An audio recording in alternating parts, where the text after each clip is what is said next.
All right, guys, returning to the program is the number 4th ranked featherweight in the UFC. He's a former title challenger and is the man who most recently beat Diego Sanchez in Monterrey, Mexico. Ricardo Lamas, welcome back to Submission Radio. How are you today? I'm doing good, man. How you doing? Well, very well now that you're on the program, Ricardo. Now, give us the lowdown. Thanksgiving was recently in America. What's the damage?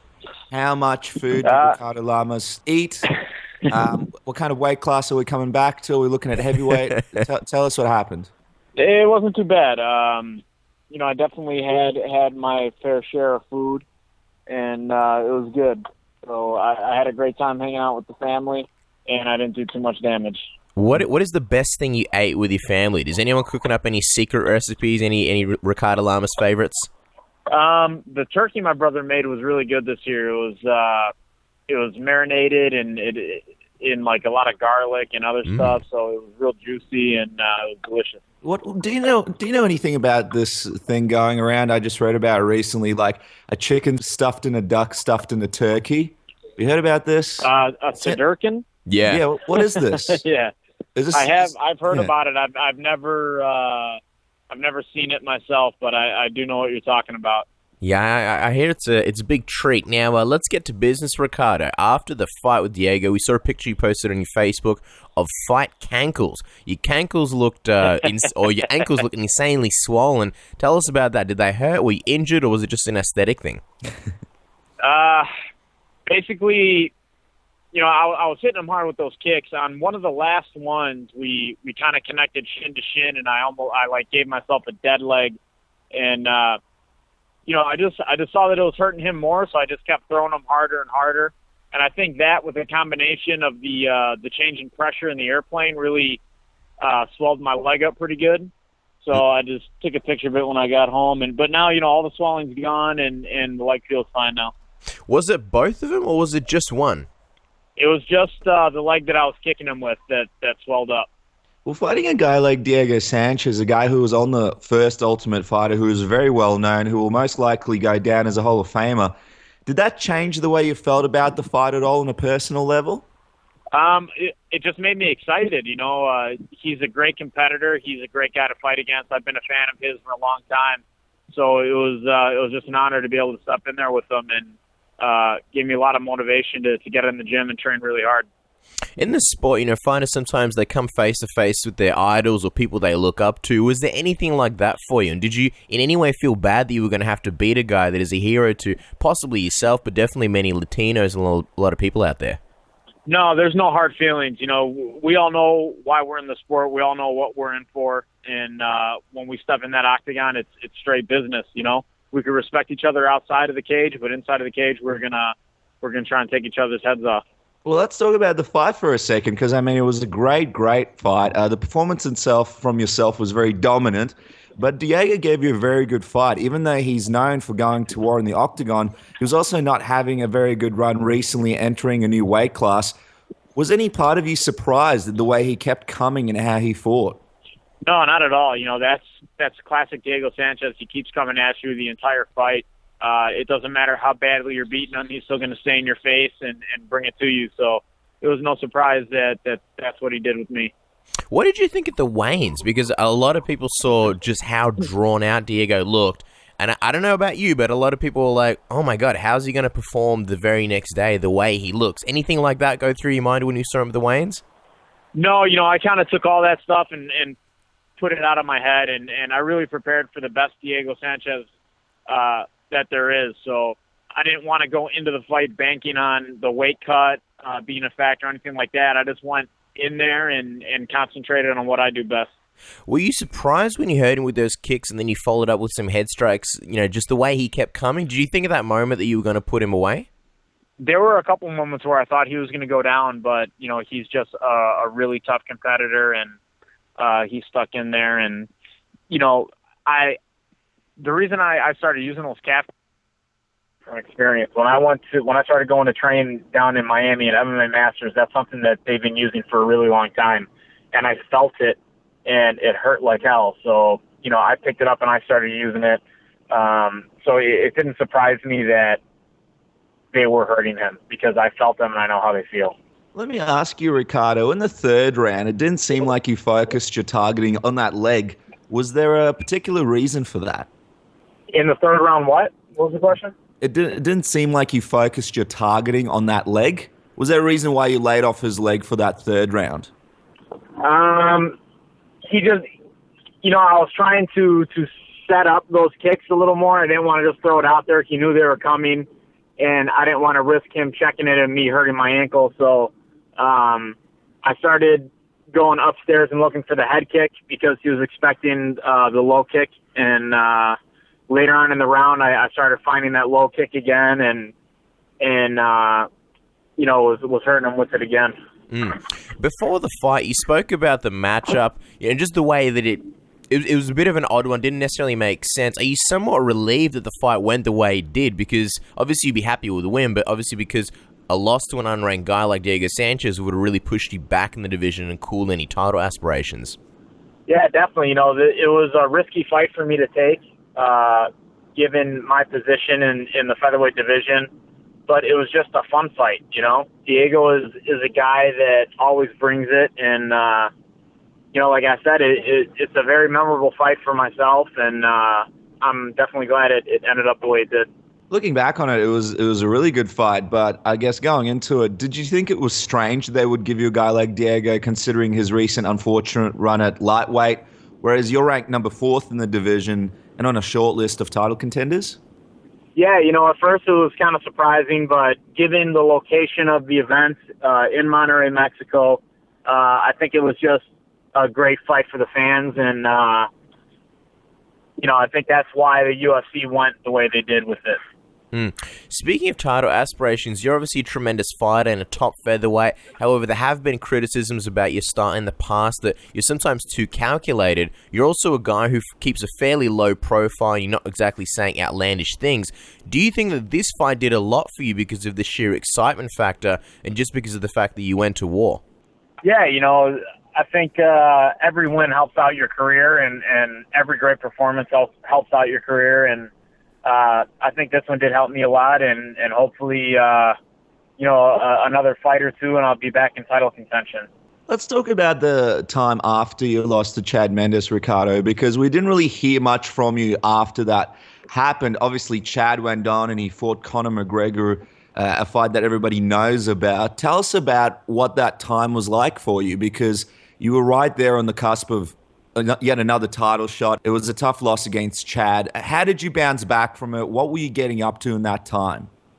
Well, right after the fight, the fight was in April, and then my wife was about 7 months pregnant, so we really had to prepare for the birth of our son, and that's what I kind of concentrated on, and that's why I guess, not many people heard from me, but our son came June 22nd, so it was a big change in my life, and we focused everything on that, and I took a little bit of time off to help out, and as much as I could, and everything's good now. Everything's great. I mean, it was crazy because you would have sat back and watched some of the craziness unfold in the division. I mean, I don't know if anybody's really gotten a chance to get your thoughts on this, but what did you think about the whole Chad Mendes getting a shot against Conor McGregor? He had 2 weeks' notice. Conor McGregor was on one leg, apparently, with a torn ACL. The fight was crazy, back and forth. It looked like Chad was going to win, and McGregor beat him because got him with some body kicks. What did you think about that whole situation? I thought it was a good fight. I thought Chad did deserve the opportunity. I would have liked to see him fight Conor McGregor on a full camp. But that's you have to take advantage of the opportunities you're given in the sport, and you take a chance doing that. I'm just wondering, given that last fight to Chad was a loss, is there any way that you'd be looking to possibly get a rematch with Chad anytime soon, or is that loss is it a loss that you badly want to erase, or are you more focused on climbing the ladder and getting another title shot? I'm open to anything. I'd love a rematch against any person who has beat me in the past. I believe that I'm one of the best fighters in the world, and I could beat anybody. So I would love to avenge every loss that I have. It's an interesting one because obviously at the beginning of the fight with Chad, I believe you did have some success. If you did get a rematch with him, like what would you do different? How would you think a rematch would go against Chad? I think a rematch would go completely different. I rushed the exchange in the first fight. We both threw at the same time, and his connected first. And that's just, the chance you take when you're fighting and both guys are throwing at the same time. One guy's going to land, and, one guy's going to land first, and he did very well. But I firmly believe that, I could come out victorious in that fight if we were to fight again. You've got your big win over Diego, and that puts you at a short list of title contenders. Looking at the division for a second, everybody from number 8 downwards is booked in a fight already. The only people above you in the rankings are Frankie Edgar, Chad Mendes, Conor McGregor, and Aldo. Do you think that you'll likely be facing one of those 4 guys in your next fight? And I mean, I know you're not a guy who really picks fight, but is there anyone who stands out? Anyone that you go, you know what, I'd like to match up against that guy? I'm not sure who my next fight is going to be. That's a definite possibility that they could pit me up with, one of the winners or one of the losers from those 4 fights. And, I'm just going to sit back and analyze these fights and watch them and enjoy the holidays with my family. And, that's it. As soon as the UFC calls me, I'll be ready to go. It's interesting because you are in that position where you did get your win in and now you get the holidays. And in a lot of ways, you get to sit back and be entertained by these fights to see what happens with them. I want to get your prediction here because obviously everybody's talking about the Conor McGregor Jose Aldo fight, but before we touch on that, who do you think is going to win in this Chad Mendes Frankie Edgar fight? Because that one is super tough to predict. It is very tough. I don't know if I could really pick a winner, but I would say that the longer the fight goes, I would put it in Frankie Edgar's favor because he's just a lot busier of a fighter. He's always scoring points. He's always moving, and he's always on the offensive. But, with the punching power, I would have to give it to Chad Mendes. So it's one of those fights that, the person who puts in more work is going to take the win, and the person who throws first and the person who throws the most is taking that fight. You say throws first and throws the most. Obviously that's more the striking. You're a fantastic wrestler. I just want to get your perspective. Do you think the wrestling will cancel itself out? Because that's what a lot of people are saying. These guys are great wrestlers. There won't be much wrestling in this fight. What do you think?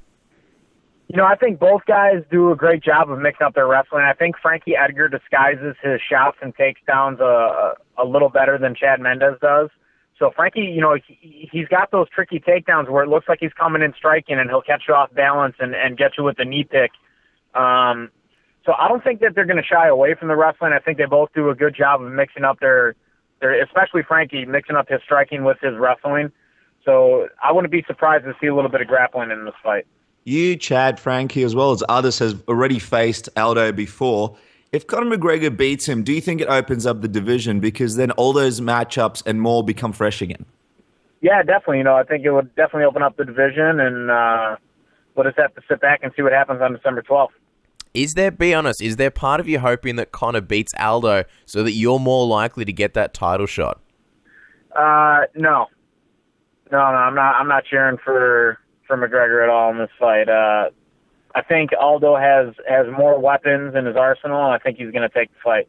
But in saying that, like you've already faced Jose Aldo, it's always tough to sort of market a rematch with someone that you've already faced before. If McGregor beats him, it's almost easy to market that because you and McGregor, you've gone back and forth a little bit. There's no part of you that's like, man, I hope McGregor wins just so that I could possibly, get slotted in there.